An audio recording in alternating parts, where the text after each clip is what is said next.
Hey everybody, it's Drags. It's Wednesday, February 6th, and it's time for episode 284 of Patriots Beat on the CLNS Media Network. Find us at clnsmedia.com, and of course follow us on Twitter at Patriots CLNS. The Patriots are Super Bowl champions for a sixth time in 18 seasons. The Patriots beat the Rams 13-3 on Sunday, of course, in Super Bowl 53 in Atlanta.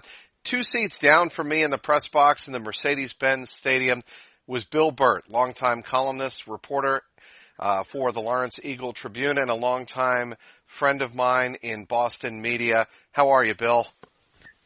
Very good, Mike. Just want to make this clear. I was not in a Mercedes-Benz. We were at Mercedes-Benz Stadium. I don't think either one of us were in a Mercedes-Benz the whole week.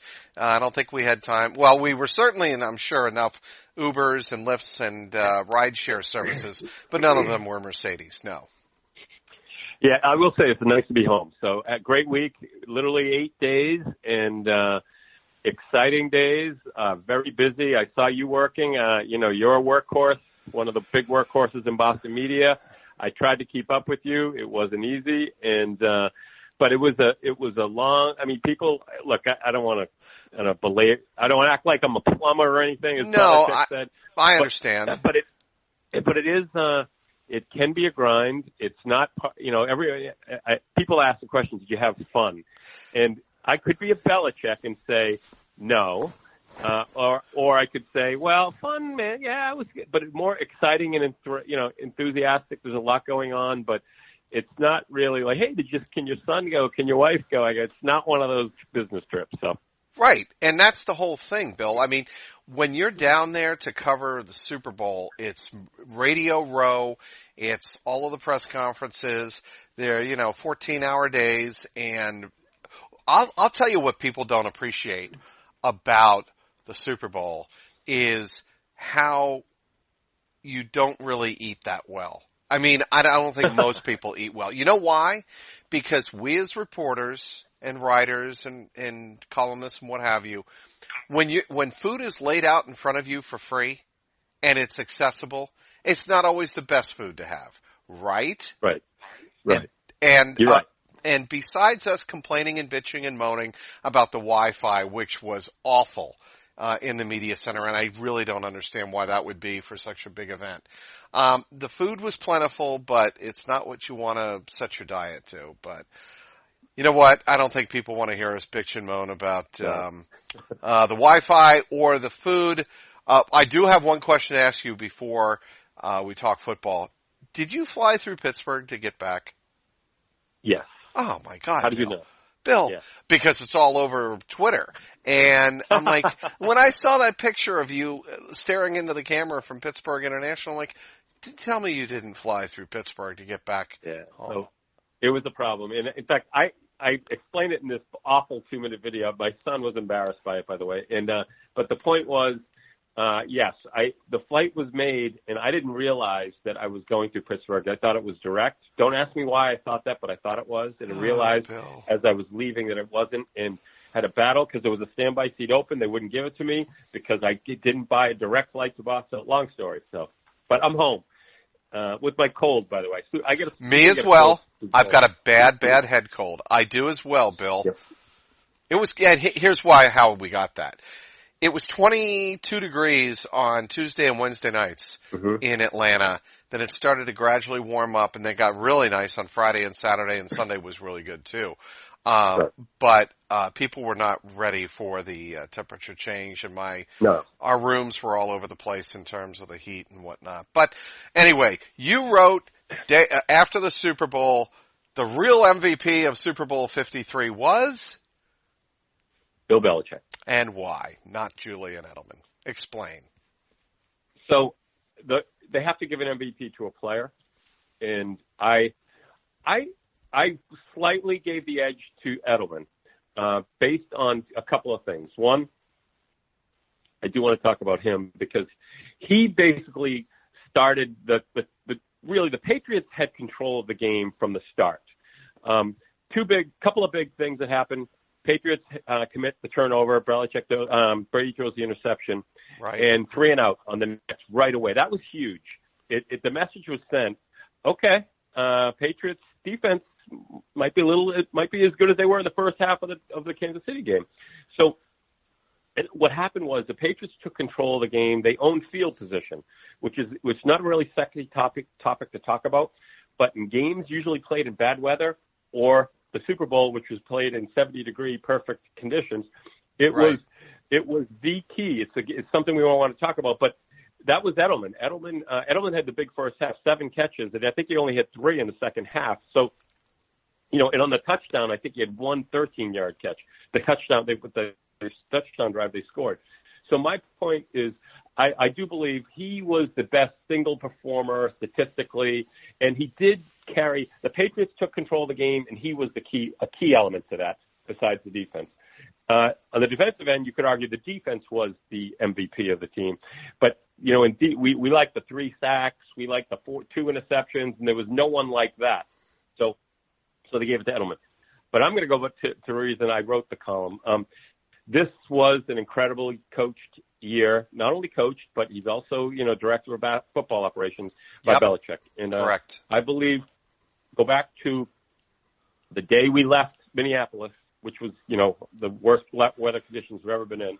And we get back, and it was 2 weeks of hell for Belichick. He had to pay for the Malcolm Butler decision, not only being questioned by fans and everyone in the media, but it appeared players on the Patriots were questioning him in social media, really going out of their way to support Malcolm.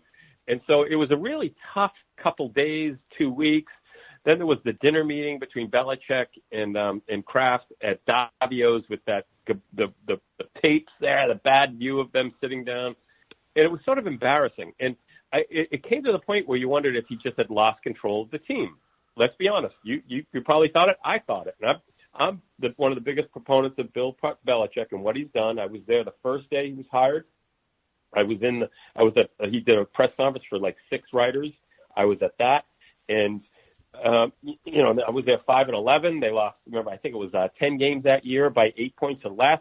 And Bledsoe had chances in like 7 or 8 of those games with drives in the end on the 50-yard line and beyond to make it close to win, and they failed. So the team really wasn't a 5-11 team, but I was there for that. So I really respect what he had built. It's remarkable. And this year, though, I think he dwarfed it all. I think we saw how great he really was, how this on to Cincinnati thing, which, we picked up on 4 years ago in Kansas City after that Monday night loss. I think it's legitimate. There is no better person in pro sports with these young players who, they're all tied to social media. They all get groups of friends that show up at games and tell them they're getting screwed, and agents saying, you deserve more money. And there goes Belichick, who's able to somehow keep that all under control. And this year, go ahead. No, what's amazing to me, Bill, is the fact that Belichick is able to scheme 3 completely different game plans for 3 completely different teams. The Chargers, Chiefs, and the Rams probably could not have been 3 more different teams to prepare for in the postseason. So, Mike, I'm still back in March. So what he did was with Brady and Gronk, basically said, bleep you, I'm not going to work the voluntary workouts. So, mind you, Brady in the past has told us, I feel it's very important to be there. I feel I get my reps in. I want to be around the team. And then he makes this decision. So I'm basically drawing a picture of it looks like Belichick has lost control. And back to my MVP pick. And basically what we realized, and then we get to preseason, he drafts a running back, which is very odd. Lawrence Maroney was the only running back he drafted in the first round. And that was sort of a flop. He was okay, and then sort of disappeared after 3 years. And then Sony gets hurt. Their offensive lineman never makes it to the season Isaiah Wynn. So we just question them a lot. Then they play the games. And this was, without doubt, the most disjointed regular season through December, first 2 weeks of December of literally this entire, other than the 10-6 season. This was as bad as it got. And so I questioned, like a lot of people. I didn't write them off, but I questioned. I go, it just doesn't look right. Go to the Miami game, the Miami Miracle. but if you take away that kick return at the end of the game, the Patriots offense got their stuff in order for the first time in a long time. That was Brady's best game of the year, arguably. But he had that mental blunder at halftime, which probably cost them the game, to be honest with you. Yep. That kept Miami in the game. And so then they go to Pittsburgh the week after, and very disappointing. I think I sat next to you that game in Pittsburgh. Yes, you did. Very disappointing. And they looked like they were for the first half, and then they fell apart in the second half, unlike the Patriots. And then all of a sudden, it's like they got Buffalo, New York, and I'm saying, they're going to win those games, but does it matter? And you know what? It mattered. They found their mojo. Brady started spreading the ball around, which he hadn't done almost the entire year. The offense looked different. The defense was on its game. Then we go to the playoff games, and you were there when we were interviewing Brian Billick, and he said, among other things, and he was a great interview, he said, I asked him, what is the most incredible thing about Bill Belichick? And he said, easy. He can morph his team into anything he wants from week, not year to year, not week to week, but series to series. So he can do this one series, and he can change it to another in another series, the next one. He said teams can't do that or they can barely do it year to year. He's doing it during games. He's able to get guys to play 2 different styles, 3 different styles, have 3 different jobs, and he gets versatile players that are smart. They're not maybe as talented as other players, but they can play what he wants to do. And it's very hard to scheme against these guys. And guess what? We saw that in the Super Bowl. Sean McVay was not ready for the Patriots defense. He had never seen it before. He had never seen the amoeba defense that they ran all bit. He'd never seen the linebackers. They were doing double, triple stunts. He'd never seen that before. He didn't know how to react to it. And he goes, Billick told us that before the Super Bowl. And he basically said, you give Bill Belichick 2 weeks to prepare for a young team that's never been here before. I'm leaning towards the Patriots. And lo and behold, that's what happened. Belichick, MVP. This, in my mind, his work this year, and I'm going to say this, we said in the past, Belichick has never won without Brady. That's what, when people are trying to talk about, is it Brady? It's the old argument. So guess what? Belichick basically won the Super Bowl without Brady. And it's a metaphor. It's not really true. Brady had that one great series, but Brady wasn't special that game. He was decent, and he was great on that one drive, and that's all they needed. But this was Belichick's best work of his career.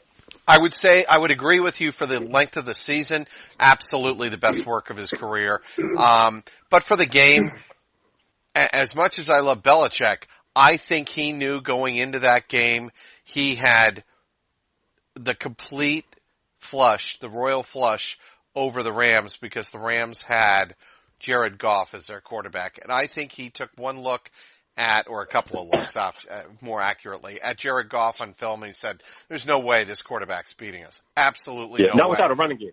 No. Not without the running game. He knew that he was going to stop their running game. That's what I believe. So, we talk about the game. The game was, look, I know for the average fan it wasn't exciting. They're used to fantasy points and yards. That wasn't this kind of game. And I wrote this on Sunday before the game. Everyone asked me to pick a score, and I don't know what the score is going to be. I'm picking the Patriots to win. I picked the crazy score of 29-25, but basically I just said they're going to, and that's crazy. I said because there's crazy scores in Super Bowls, but I wouldn't be surprised if any score the Patriots will win. And you know what happened? They were only leading 3-0, but they really controlled the game from the start to finish, and they were never comfortable. The Rams. They got scary a couple times, and they took a great play by Jason McCourty. Took a nice play by Gilmore to knock the ball out of Cooks both times. Had balls that he could have had. And a nice play, by the way, on the Stephon Gilmore interception on the zero blitz by Deron Harmon. Right. Oh, great. He was the one. That was like the Ty Brown interception. Well, you remember, it's Mike Vrabel, the one that blitzed, and he's the one that forced the bad pass, just like Harmon did there. So but everyone was in the right spot. And in a perfect Bill Belichick game, you know what a perfect Bill Belichick game is? Everyone's the MVP. It's hard to pick an MVP, and that's what this was. It was hard to pick an MVP. I mean, statistically, Edelman. But really, you easily could give it to Hightower. I mean, I watched the tape of the game. Hightower was incredible. He was. He didn't have 12 tackles and 3 sacks. That's what you need to be MVP, unfortunately. You need a Von Miller kind of game. He didn't have that game. speaking with the Lawrence Eagle Tribune's Bill Burt. It's that time of year after unpacking all of the souvenirs from my Super Bowl trip Monday night. I realize another important date is coming up. Every year I struggle to come up with a unique, great Valentine's Day gift. Guys, you know what I'm talking about. I want a gift that is a reminder of special memories both near and far. And I know all of you, like me, want a gift that lasts more than just a few days and shows just how much you care. Well, I've come across the perfect answer. Listen up. It's called Homesick Candles. Why are homesick candles a great Valentine's Day gift?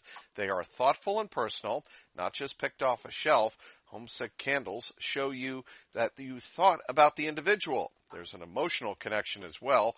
Highlight special memories with a candle commemorating your first kiss or a special road trip. And there's the beautiful packaging. Homesick candles come in beautiful gift boxes that look amazing with just a bow or even a note or nothing at all. Each candle is made from natural soy wax blend, premium cotton wicks, and is completely non-toxic. New this year, the First Kiss candle joins the Love candle this Valentine's Day. Celebrate the electric and the unforgettable moment of your first kiss and share that first kiss story. Go to homesick.com and check out the First Kiss Finder. Homesick Candles giving my listeners an amazing offer right now. Go to homesick.com, and for every classic size or 3-wick candle you purchase, you'll get a free mini candle. All you have to do is enter my code BEAT, B-E-A-T, at checkout. That's homesick.com with the promo code BEAT for this awesome deal. Don't forget to add a mini candle for each classic or 3-wick. This great offer is only available until February 15th, so order now. That's homesick.com with the promo code BEAT. Back again with Lawrence Eagle Tribune's a longtime writer, Bill Burt, covering the Patriots. You also cover the Red Sox. You're both a member of the Pro Football Writers of Association and the BBWA, right? Yes, I cover both. We have a baseball writer. I sort of jump in from time to time. I do columns. I went to sort of basically jumped on the bandwagon in October and sort of ran with them there. But Chris Mason's our baseball writer, who's great, by the way. And we know baseball is a grind like no other sport. It is. But great job. I mean, look, like you guys do. I will say this, and I want to give you on your own podcast. You guys are great. Digital media is really it's the wave of the future. You're all over the place. Evan's honestly as good as it gets. You guys are good, and the videos, I love them. So you had a great story, by the way, on Billick. I think I told you down at the Super Bowl. I was the guy in the video sitting next to him on the right, so I apologize if I got in the way. You did not. But great. No, well, great job. It was.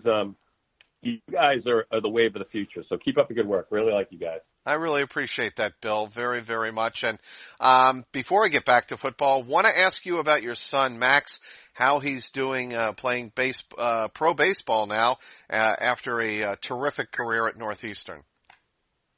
Well, remember, it's the New York Yankees, so we got to be careful. Oh, no, you know what? But blood is thicker than anything else. You're right. In New England. Go. Tell me. It's funny because the one thing is my dad, who's a lifelong Bostonian, lived in Lynn. He passed away a year and a half ago, and him and Max were very close. In fact, the story on draft day was, we're up to the 20th round. We're thinking he might go on the 10th, and he was all flipping out, walking around the street, and I'm yelling out for him, come back, and he ends up, he says like a quick prayer, Papa, help me out, and like 10 seconds later, the Yankees drafted him. Oh, and wow. My dad hated the Yankees, but lo and behold, if he was still alive, he would have been the first guy buying a hat and would have been rooting for the Yankees. So, yeah, blood is thicker than water, and I had a great summer going down. He was down. He played down at the Appalachian League, which is short season rookie league down in Pulaski, Virginia. Nice little town. Great history. I was down there probably out of the 2.5 months, probably about 3 weeks. Funny story, ran into Jody Reed. Oh, who's yeah. The director. Yeah, he's director of minor league development for the Yankees, and Tim Naring, who's right-hand man to Brian Cashman. So I ran into both. I covered both early in my career, so I knew both. Coincidentally, it was the 25th anniversary or 30th anniversary of Morgan Magic while I was there, and I ended up talking to him and wrote a story about it, how Joe Morgan, Boston Red Sox manager, when he got the job, the first thing he did was he called in Jody Reed, who was basically going to be sent to Pawtucket, and says, "Hey, you know why you're here?" And Jody Reed said, "What, Coach? Probably sending me down to Pawtucket." He goes, "No, you're going to be my starting shortstop the rest of the season, and you're not coming out of the lineup. So I just want you to play and not worry. Thank you," and left. Jody Reed to this day said that changed his life, that little pep talk, that breach of confidence. And he said, he ended up having a really good career, I think 2-time All-Star. And so I get that story. And then he's having the Yankees, and he's watching my son play. And, he said to me, "Where's your son?" I said, "Max." So he goes, "Oh, yeah." Said I like him. I've been following him here for a couple of days. And he goes, "I was talking to him yesterday." And so it was, little talk about ego, felt good. And so I had a great time watching him play and develop. And, he went to Northeastern, so he's been in Boston. I was very lucky with my job that I could take a little time off. He played 224 games. I'm going to guess I saw 200 of them. And, I don't know, crazy, I don't know, but I traveled. My wife came to a lot of games as well and had the time of our lives. College baseball, Division I, wouldn't trade it again. Our neighbor, Joey Bramante, is playing for UMaine. They're leaving next week for Florida State, and I'm jealous because I can't tell you how much fun it was going to these big schools, Auburn, South Carolina, Houston Baptist, these great schools. So for me, living the dream, I was a good little athlete, tried out for baseball at Merrimack, got cut. But loved it, my favorite sport. And, I sort of, I can say I maybe fostered his love of the game because I did love it too. But, he's a good athlete in high school, went to St. John's Prep, played basketball, golf, and baseball. And he sort of knew in early high school that he wanted to try. He wanted Division I baseball. Then when he got there, he wanted to play on the Cape. And then when he was on the Cape, he said, "I want to play pro ball." And so far, so good. So it's been a lot of fun. Got to tell you, his numbers are impressive with Pulaski. 274, 21 RBIs, 347 OBP. He's a shortstop, right? Yeah. So, and I think he led the team in doubles and was second in batting average. So, it was, he was defensively probably, right up there as number one. So it was a nice experience. A good friend of his from Bryant University, Mickey Gasper, a catcher DH. He went with, they both got drafted one behind the other. They both traveled to Tampa together to work out, both traveled together to Pulaski and were together, roommates together. And, they're leaving next week together to go to Tampa to work out with the Yankee minor leaguers. So it's been an incredible run. It's high pressure. It's 1 to 2 days off a month. They report every day, 1 p.m. at the park, get home at 11. And they're long days, but that's what he loves and has never complained about it once. The bus rides aren't burning him out? Well, his league, it wasn't as bad. Everything was within 3 hours. Okay. The next year, it's going to be 6, 8. They're getting longer. So the hotels, I think, are going to get even worse. So we'll see what happens this year. Of course, when we get out, we will find, I'm looking for top grade hotels. Bed bugs not allowed, but yeah, we'll see. This is gonna be the test. 140 games, traveling, so should be fun. All right, we're gonna go back to football now, and there are those who think that Julian Edelman's MVP in the Super Bowl is tainted because he had the PED suspension at the beginning of the season. I don't buy that at all, and I think that's kind of silly because PEDs are such a part of the sports culture. There are a couple of things here. I think they're part of the sports culture, and I don't think that if you get banged once that, yes, you serve your penalty because you're responsible for anything that goes into your body. But I don't think that precludes you from future success or honors or what have you. But secondly, the NFLPA needs to do a much better job of helping to regulate with the league these players. Because I don't think the NFLPA is giving any guidance whatsoever to whether it's Julian Edelman or Joe Schmo at the third left guard on the roster. They've got to do a better job of representing for their players. I agree, and what happens is a lot of guys like Julian Edelman. A lot of these issues come after being injured. What happens is some of the stuff they're taking is to speed up the healing process, and it works. unfortunately, some of it's deemed that it makes you better and quicker and faster. So, look, it happens. He served his suspension. He apparently was tested several times after that. And, they say testing's great. I don't know, but I think it's remarkable. Look, let's look at Julian Edelman, his career. This is now, and I did the stat before the Super Bowl. I think he had, in 12 games, 1,196 yards. So he just added 140 yards. This is 13 games. He's over 1,330, 40 yards, 30 yards. Right. That's amazing. In 13 games. That's Hall of Fame-like numbers. He's had a season of, if you just add the postseason, as if he's a Hall of Famer. And I know out there, Bill Parcells, who I respect a lot, he basically says if a slot receiver can't play wide, then he's not really a receiver. And I don't believe it. It's about production. I do. I agree with you. These guys are underpaid. I think Wes Welker was one of the most clutch guys the Patriots ever had. And guess what? I think Edelman's better.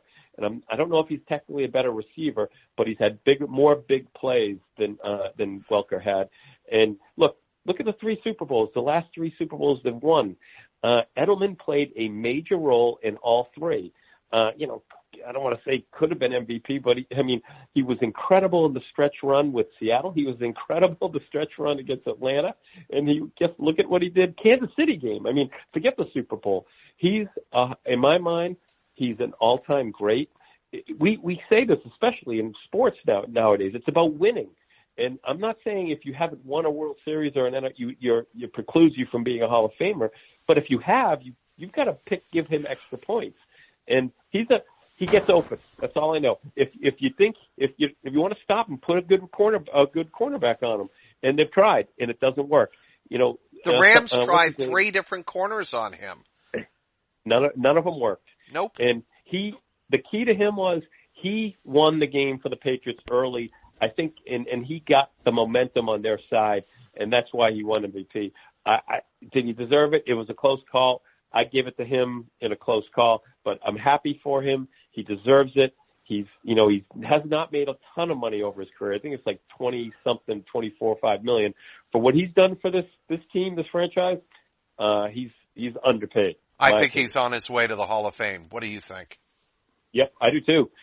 It's about winning, and all he's done is win. And he for like 3 years he was an understudy to Welker, and returned some punts. And at one point he was the best punt returner in the history of the NFL. He had the highest average per return for like 6 years.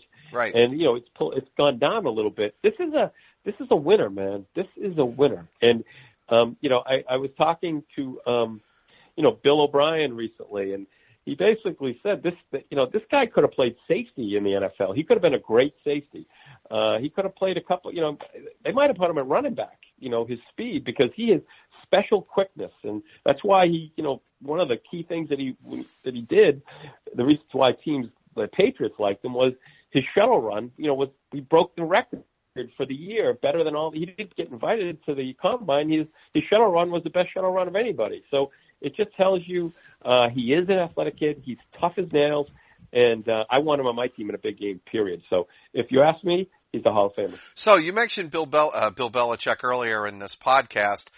You realize it was Rick Gosselin, a sports writer, sports columnist for the Dallas Morning News, who turned Bill Belichick on to Julian Edelman back in 2009. That's a great story that Belichick kind of related. It's awesome. And then he looked at film. Looked at these 3 beta tapes. He hands the beta tapes to Bill O'Brien and says, "Tell me what you think of this kid. He's not a quarterback, but he can play somewhere." And next thing you know, O'Brien writes up a report. He can play. They send out Scotty O'Brien and Ivan Fierce. They test him at running back. They test him at receiver. And next thing you know, they draft him in the 7th round, and he was not going to get drafted because they did different kind of homework. And Belichick's, look, that's how these things happen. Go to my son going to Northeastern. Right. A parent on the team told the coach, "You got to look at this kid at the prep. You got to go look at him." And he bothered him, and lo and behold, he went and looked at him. And that's how he went there. So the stories are, how people get there are sometimes crazy. And I love the Edelman story. And his story, his Hall of Fame story, and I think he is going to be in the Hall of Fame. You win 3 Super Bowls, and you were a key player in all 3. And then he didn't play last year. And the thing about the Patriots, they weren't last year. The ones they were very good. They just weren't as tough as they were this year. And guess who wasn't on the team last year? It was a tough guy, probably one of the toughest guys on the team, Edelman. I'm not saying as a wide receiver, but he does bring a sense of toughness when he's there. And you're around this team, Mike. You're there almost every day. This guy just rubs off on people. And Matthew Slater said, it's not the same when he's not there, and it wasn't the same the first 4 games. Well, not to interrupt you, who he really rubs off on? Brady. I mean, I don't think there's anybody Julian Edelman affects more than he affects Tom Brady, and in a positive way. Yeah, you're right. And it's funny, because we don't look at Brady. We look at him as mentally tough, but when he's around Edelman, it's like he's like a tough guy, like almost like Pedro Martinez. You see Martinez walking down the street, you could clock him. You see him on the mound, he looks like a ferocious, and that's what Brady turned into with this guy around him. It's impressive. I can't say enough things about it. And it's not like I've had this incredible relationship with Edelman. I don't really know him real well. I really respect his game. I respect the punishment he takes. I did say, how do you take it? He goes, it's not easy, man. You just do it. And I lift a lot of weights. He's as Belichick said at the press conference. I didn't see it. I mean, I saw it later. He's the hardest working player he's ever played for. It's impressive. That is saying a lot. And, what's also, intriguing to me is the future with Rob Gronkowski. And we're going to wrap it up here, Bill, but I want to get your feeling on Gronk. I think we saw Rob Gronkowski play his last NFL game Sunday, but maybe he feels super re-energized by this Super Bowl title. His body's feeling that much better. But I think people are going to get to him and go, get out while the getting is good, and it's not going to get any better for you, Gronk. This get out at the top of the mountain. But wasn't it a strange year for him? Not only he didn't produce, like it wasn't him, but he just didn't seem right all year. Sort of not sulking, but not having fun. And then the Super Bowl happened, and he turned into Gronk again. He was dancing, making fun. He was on the stage at, the media night on Monday night. And it was like, this is the guy we've known for the previous 8 years. And I honestly think he said, this is it. I'm going to go out on my terms. That's what fun. It felt like to me too. And he produced, he was saying hi to everyone. I mean, look, there's something, I think he's a special guy in a sense. He added like spice to the Belichick, the second dynasty. So we divided the 2 dynasties. You got really from 2000 to 2006, and then you got the 2007, maybe even go to 2011 to now. And he just added some fun and flair, which I believe every team needs a little of. And Belichick didn't know how to deal with them. Like you see him dancing next to Belichick. Belichick can look at him and just put his head down. I just like that. That to me is great. And I think he's done. I think his body has taken a beating. I think his back, which has bothered him since college, has bothered him a lot. And I just think he didn't take the hits. Like you'd see him make a catch and look upfield, and then when a hit came, he'd slow down, and that wasn't him. And I think he's near. I think it's over for him. And it's too bad because I had a lot of fun covering him. He really was a nice guy to cover and be around. He really was. And, he's one of the most genuine people I've ever met in sports. And I don't say that lightly. I just think the guy is really salt of the earth. Yeah, he can be a goofball. But I could never say a bad thing about Rob Gronkowski. And if you can cover an athlete for nearly a decade and never say a bad word about the guy, that kind of tells you, goofy or not, aloof sometimes or not, which he really wasn't he wasn't really that aloof that much. That to me is kind of the indication of what kind of man he was. And, hopefully he gets out while the getting is good. You would hate to see him play one more year and kind of press it and something happen. And I think it'd be a great story for him to go out on top now and get out while the getting's good. But ultimately, that's his decision. And as he said after the Super Bowl on Sunday, we'll find out soon enough in a couple of weeks. I want to thank everybody for downloading today's podcast. I want to thank our terrific guest, longtime Lawrence Eagle Tribune columnist Bill Burt. Do me a favor and follow him on Twitter at Burt Talks Sports. And Bill, I'm going to spell this out. BURTTALKS SPORTS. One word on Twitter, right? You got it. Also want to thank our great sponsor, Homesick Candles. For producer Mike Alongi and the founder of the network, Nick Gelso, this is Mike Petralia, and this has been the Patriots Beat podcast powered by CLNS Media.